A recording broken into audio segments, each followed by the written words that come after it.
আসসালামু আলাইকুম রহমতুল্লাহ ওবরাকাত।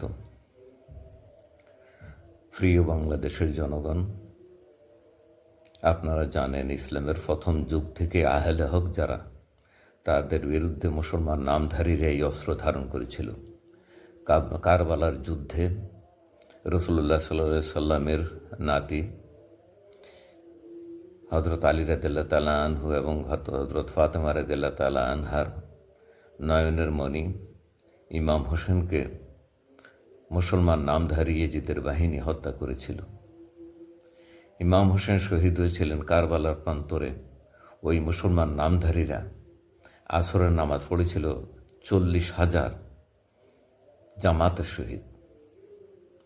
ফাঁসে ছিল ইমাম হোসেন রাদিয়াল্লাহু তাআলা আনহুর খণ্ডিত দেহ মোবারক। হজরত ওমর ফারুক রাদিয়াল্লাহু তাআলা আনহুকেও নামধারী মুসলমানেরা শহীদ করেছিল। হজরত আলী রাদিয়াল্লাহু তাআলা আনহুকে নামাজের মধ্যে কতল করেছিল এই খারিজিরাই। ওসমান রাদিয়াল্লাহু তাআলা আনহুকে রমজানের দিনে মসজিদের মধ্যে হত্যা করেছিল এই মুসলমান নামধারীরাই।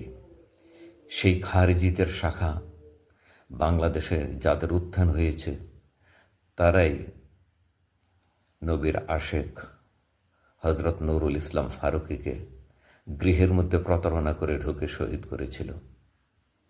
সেই বিচারও বাংলার জমিনে হয়নি। আজ আবার রইসুদ্দিনকে হত্যা করেছে। তার অপরাধ কী ছিল?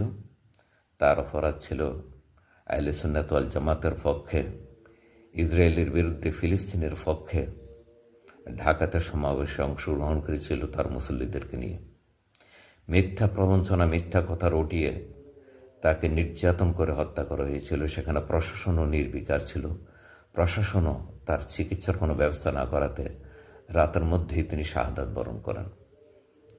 আজ অত্যন্ত দুঃখের সহিত বলতে হয়, বাংলাদেশের সকল ইমামগণই, মুয়াজ্জিনগণ, তাদের কোনো চাকরির নিরাপত্তা নেই, তাদের জীবনমানের কোনো মর্যাদা নেই, তাদের কোনো নিয়োগপত্র পর্যন্ত তাদেরকে দেওয়া হয় না। বেশিরভাগ মসজিদে নিয়োগ দিল।